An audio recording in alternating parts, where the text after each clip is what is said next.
Bote Moussal Nanzambe. Oui, shalom, shalom, bien-aimé. Poana bo bazo landabino, poana bo bazo landabino sikao va éviter ceux qui beaucoup se présenter. C'est l'apôtre Lévitique 10, l'ami des Congolais. Merci Moussal Nanzambe. Le lot aux années singwa pour recevoir bino la chaîne Les Amis de Lévitique. Depuis le 15 mars, vous allez qui vraiment ilongona bino parce que Toyoka qui sangoki si bobima qui na retraite au beaucoup depuis le 15 mars. Le lot au sangani pe to kutamina bino. To poser bino ba question au bato bazé belé de partout balanda la chaîne et les amis de Lévitique ba poser ki yango to ko bana liboso Moussala Nzambe maladie à coronavirus ezali réel ou bino pe bolaka ki pe yango ekokisami yango comme inquiétude eza ebelé to yeba est-ce que sur sa maladie yango ezali purement diabolique to na sima maladie yango ezana quelque chose na sima. Oui, peuple, oui, frères, sœurs, coronavirus, ezali malade ou na diabilité. C'est un gros mensonge. Coronavirus, c'est une maladie permissive de Dieu par rapport à la mondialisation. Pourquoi nous avons à permettre coronavirus?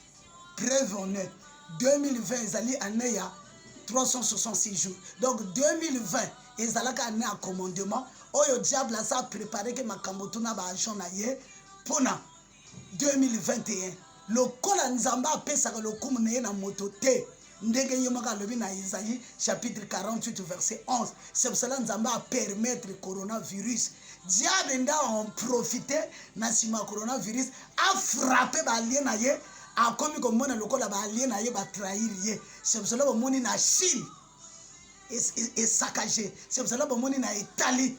Italie, ils ont englobé deux nations. Ils ont Italie, ils ont Vatican, même Mboka. C'est pour cela que Nzamba a frappé fort. Bisika base, il y a 666 et Vanda. Bisika base, il y a 666 et Télémi. C'est pour cela que Bomoni a fait dynamique parce qu'ils ont volonté permissive. Le diable n'a rien à voir dans le coronavirus. C'est Dieu qui a permis cela. Parce qu'on veut salama tous les oeufs de Dieu. Oh, bana ministère prophétique, basi batouaka un message 4 ans avant, 2 ans avant, 3 ans avant, 1 an avant, 5 mois avant, 4 mois avant. Nzamba sa lobaki. Parce que tout tia qui repentance, ba nation se repentir. Endurcissement, ya mitema na biso, ne sali que Nzamba a prouvé biso que mondialisation à ta technologie en va se développer ndegenini et kokoko les puissance na Nzabete. Oh, ezaka moi au goût. Moi, je fais mon cas mouquet. Ce qui te continue, bah vrai séisme qui se manifeste. Oh, bah tu vas go banga, bah go yeba que toi zalaka zéro na sena moya maroto ça. Apôtre Toyoki Bino, Topesi Bino, merci le lunge vous répondre. Question ami balé zalaki to tout na peu, tout le monde na ba commentaire. Tango bazo commenter ba vidéo na bino, tout le monde na ba commentaire, ba te belé bazo tout na. Qui apôtre alaka ki na yango déjà, yango lelo ekokisami. Yango lokola la apôtre ou la kaki yango yango pe ekokisami message nini marche nini oyo ko exhorter na bo bazo landa lokola eloko yango oyo la kaki se ekokisami marche nini oyo ko exhorter na bo bino surtout bazo landa na ngongo. Nzambe il est le Dieu d'amour. Alebi na Psaume 103 verset 8. Je suis riche en bonté, lent à la colère, compatissant et miséricordieux. Apesi Exode 14 verset 13 à 15. Verset 13 à 15 était Sunda. Alors, restez sur place. Restez sur place. Ba mesure. Oyo ba kondi ba zui. Ils allaient même pas à l'encontre de la volonté d'Nzambe. Et ils allaient même pas à l'encontre de la pasteur. Dès que tous les bouddhiques allaient errer, la Bible est claire. Quand il y a des fléaux comme ça, le Christ est clair. Exode 14, 13 était dans 7. Alors, restez sur place. Regardez la délivrance que je vais vous accorder. Ce coronavirus que vous voyez, vous ne le verrez plus jamais. À Télémi, à cause de la bonté d'amour, à vous épargner sur le coronavirus. Le coronavirus, c'est une année et faire souffrir bisoté. À moins que biso la nation, tout se rebelle. Tout peut s'en place dans la repentance.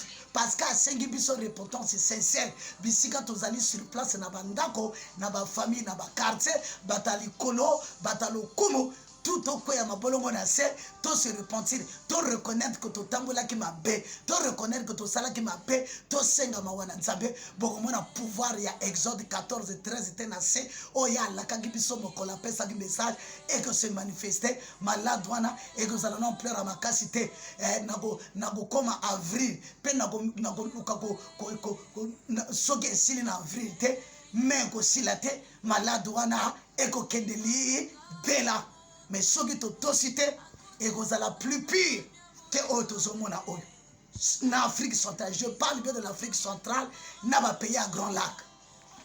Merci Moussa Nanzambe. Tokuti bino na tonga toko rappeler point na bo bazo landa biso ke boiti ko bima na retraite. Alors lokola boiti ko bima na retraite, ebele ba chrétien baza ebele bazo suivre bino, pe ebele ba komi décourager, non seulement ba chrétien, ba pasteur, ba ebele ba komi décourager. Lokola bino bo boiti ko bima na kati ya retraite. Apôtre, quel est l'ainsi dit l'Éternel pour na ba chrétien, ba pasteur, lokola bino. Nzamba apesi deuxième message. Asengi na ba grand homme de Dieu tout. Parce que moi, Lévitique, je sais que je suis le moindre de tous les apôtres, tous les apôtres qui ont le ministère prophétique, et je suis le plus minuscule.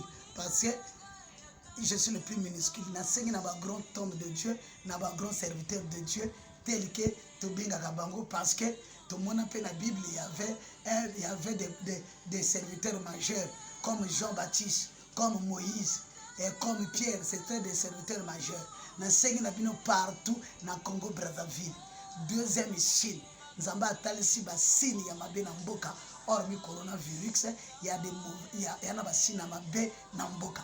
To prier belé na mboka, to prier pour na mboka, to prier pour na mboka, to prier pour na ba konzali kolo. Donc, toutes sortes, il y a bakonzali kolo, il y a politique, il y a l'armée, il y a social, et tout prier pour na bango, tout prier pour na peuple congolais, tout prier pour na bapayo bana mboka na biso, ba signe talisami ya mabe, et ba signe ya mabe oyo, nzamba talisango soki to prier malamu et ko longwa. Et ça ba signe monke koko za la manifeste kaka na 2020.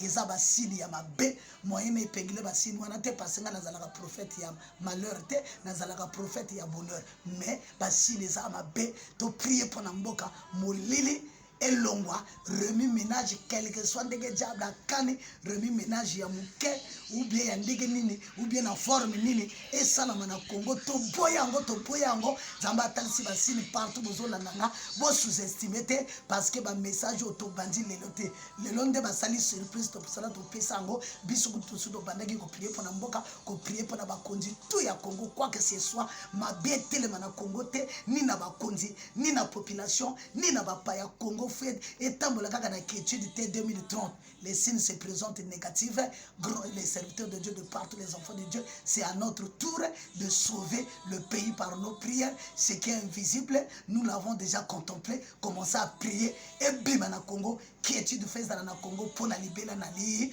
bela pourquoi na lobi bongo to yeba ke Amos 3:6 a lobi na biso mon peuple a mabe koko yaka te songe ntamba talisa basale na ye makelele koko sala na mboka te songe bato bayoka yango quand le diable veut formuler quelque chose de négatif contre le pays ou contre la nation on ne peut plus cacher on doit dire pour que tu pries et nous avons le pouvoir de marcher sur la puissance de l'ennemi sur toute force du diable et rien ne pourra nous nuire tel que la Bible l'a dit dans le livre de Luc chapitre 10 au verset 19. To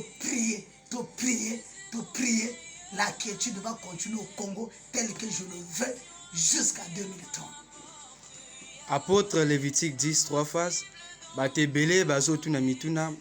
Comment faire pour que va contacter bino rapidement parce que na télé zangonga o bayoki ate parfois l'air va kobenga bino bakozwa ton bino bo expliquer banga o malamu. Bon, s'ils ont oyo ana posa wana ba référence tout eza na chaîne à télévision wana eza na appel par téléphone eza na par WhatsApp et par YouTube Instagram tout ba référence tout ezali soki kaka bakoti bakomona ba référence wana soki balingi bakoma ngo babenga ou te se compléter et vous allez bien. Peuple de Dieu, nous servons un Dieu d'amour ou un Dieu de paix. Nous ne vivons pas de nos droits, mais de nos devoirs. C'est ça. C'est pour cela que nous sommes censés toujours à dire certaines choses avec intelligence et sagesse pour que personne ne puisse être scandalisé. Bien aimé, quand on parle de l'alternance, ça veut dire qu'on doit demander à Dieu que tout ce qui va se passer au Congo doit être soumis à l'alternance. Fini des remue-ménages absolus, fini des destructions, fini. On veut vivre la quiétude. Si vous êtes Congolais de Brazzaville, sortez de se moquer des autres, de parler mal des autres, mais il est temps de vivre dans la solidarité, en pleine prière et prier pour sauver tout dans ce pays. L'économie, en ce net moment, l'économie est minuscule. Tout Congolais doit prier pour que d'autres remue-ménages ne puissent pas encore surgir dans notre pays. C'est un pays que nous aimons tous, c'est un pays qui nous est cher. Que Dieu vous bénisse.